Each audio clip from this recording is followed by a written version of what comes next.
Bank घोटाले में case दर्ज होने के बाद एनसीपी प्रमुख शरद पवार मीडिया के सामने आए और ईडी की जांच में सहयोग करने का भरोसा दिया। शरद पवार ने यह ऐलान भी किया कि वो खुद जांच में शामिल होने के लिए ईडी के दफ्तर जाएंगे, जिसके लिए उन्होंने 27 सितंबर का दिन भी तय कर दिया। फ्राइडे 27 सितंबर को दोपहर के 2 बजे यहाँ के ईडी का जो दफ्तर है वहाँ मैं खुद स्वयं जाने वाला हूँ।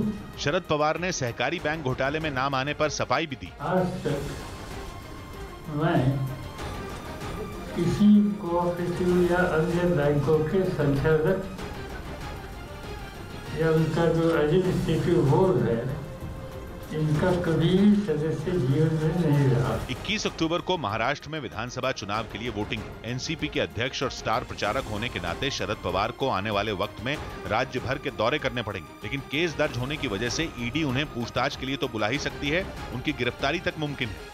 और अगर ऐसा हुआ तो ये एनसीपी के लिए बड़ा झटका होगा। इसीलिए एनसीपी समेत पूरे विपक्ष ने इस मुद्दे पर केंद्र सरकार को घेरना शुरू कर दिया और ईडी की एफआईआर को बदले की भावना के तहत की गई कार्रवाई करार दे दिया। जो बीजेपी के खिलाफ आवाज करता है उसके खिलाफ उसकी आवाज दबाने का ये बीजेपी का षड्यंत्र है। इलेक्शन के टाइम पे सबको डरा देना और जिस तरह से बड़े बड़े नेताओं को नोटिस भेजकर डिस्टर्ब कर देना, ये 100% साजिश है। लेकिन बीजेपी को ईडी की कार्रवाई में कुछ भी गलत नहीं लग रहा। ईडी ने अगर कोई गलत काम करने की कोशिश की तो कोर्ट पूरा फाड़ देगी, चीर देगी। लेकिन विपक्ष ईडी की एफआईआर की टाइमिंग पर सवाल उठा रहा है, क्योंकि महाराष्ट्र के विधानसभा चुनाव में अब 1 महीने से भी कम का वक्त बाकी है। ईडी ने मुंबई पुलिस की एक एफआईआर के आधार पर बैंक घोटाले से जुड़ा केस दर्ज किया है।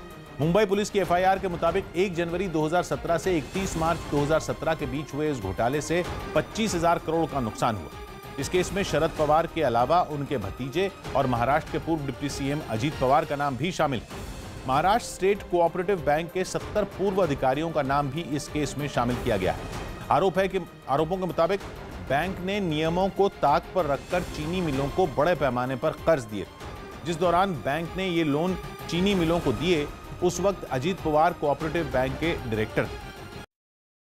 बिहार में 5 विधानसभा सीटों पर होने वाले उपचुनाव से पहले महागठबंधन में टूट के आसार बन गए।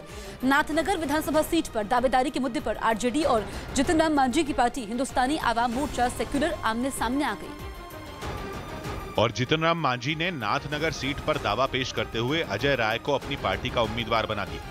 इस दौरान जितन राम मांझी ने आरजेडी पर महागठबंधन में शामिल दूसरी पार्टियों की बात नहीं सुनने का आरोप लगाया। वो गठबंधन नहीं चाहते हैं और गठबंधन नहीं चाहने का सीधा अर्थ है कि हम एनडीए को फायदा पहुंचाएंगे। इससे पहले नाथनगर विधानसभा सीट को अपनी सीट बताते हुए आरजेडी ने यहां से रबिया खातून को अपना उम्मीदवार बनाया था। महागठबंधन में राजद सभी दलों का सम्मान करता है, महागठबंधन के मजबूती के लिए, लेकिन सबको सोचना होगा। बिहार की 5 विधानसभा सीटों पर 21 अक्टूबर को वोट डाले जाएंगे।